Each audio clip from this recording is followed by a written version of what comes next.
تمیمی شافعی نے کہا کہ میں بھی حضرت سے ایک سوال پوچھوں. اب بچے غوث پاک نے جواب دیا کہ بھلا عبد القادر کی یہ مجال کہ اللہ والوں کی بارگاہ میں لب کشائی کریں. میں تو جاتا ہوں ان کی برکت لینے کے لیے، ان کی بارگاہ کی دعا لینے کے لیے. دامن پھیلا کے میں جا رہا ہوں ان سے مانگنے کے لیے. یہ غوث پاک نے کہا. اب تینوں کی تین بولی ہیں. غوث پاک فرماتے ہیں کہ جب ہم وہاں پہنچے ان ولی کے پاس تو وہ غائب تھے. کہاں گئے اللہ والے؟ ارے کہا ابھی تھے ابھی غائب. تھوڑی دیر میں پھر آ گئے. جیسے حاضر ہوئے تو غوث پاک فرماتے ہیں کہ ابن سقا کی طرف انہوں نے جلال کی نگاہ سے دیکھا. تو کہا ادھر آ. آپ نے فرمایا کہ کیا تم اس سے ایسا سوال کرنا چاہتا ہے جس کا جواب میں نہ دے سکوں؟ تیرا سوال یہ ہے اور اس کا جواب یہ ہے، لیکن ان قریب تو مرتد ہو جائے گا، اسلام سے گر جائے گا. چنانچہ خلیفہ کی طرف سے روم کا سفیر مقرر ہوا اور شہنشاہ روم کی لڑکی کے اوپر عاشق ہو گیا. اس نے کہا میرے دین کو قبول کر لو. اسلام سے مرتد ہو کر کے وہ اس کے دین کو اس نے قبول کر لیا اسلام سے. اس کے بعد عبداللہ تمیمی کو بزرگ نے بلایا. تم بھی اس سے ایک سوال کرنا چاہتے ہو. تمہارا سوال یہ ہے اور اس کا جواب یہ ہے. تو منقریب خلیفہ کی طرف سے شام کے اوقاف کے حاکم مقرر کیے. اب کون بچا؟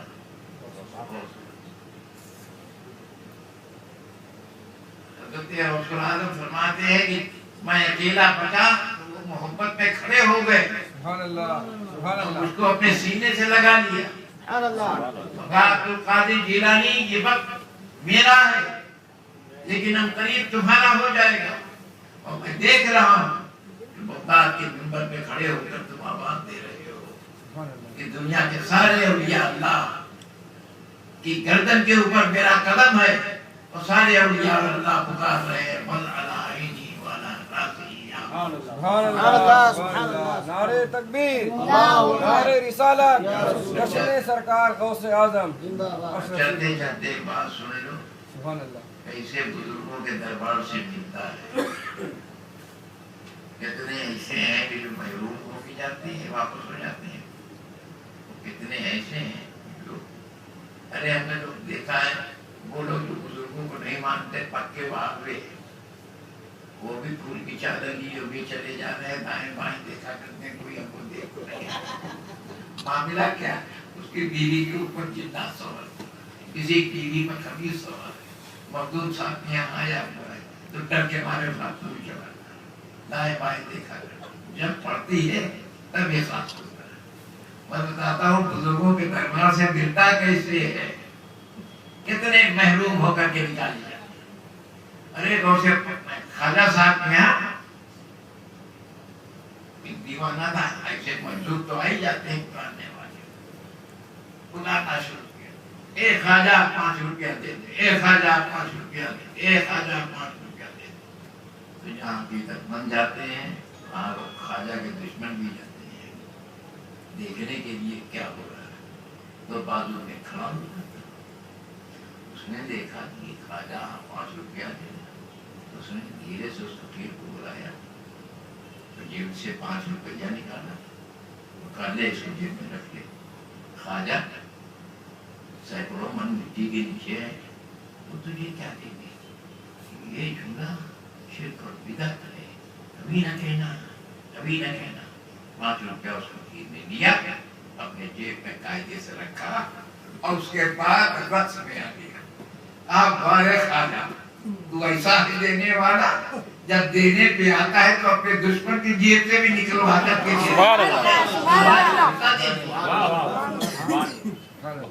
ہمیں آخری بات بتانا ہے، دیر کافی ہو گئی. ان کے دربار سے ملتا کیسے؟ یہ ترکیب سنو گے کہ نہیں؟ تاکہ محروم نہ ہو. لے کر کے آؤ.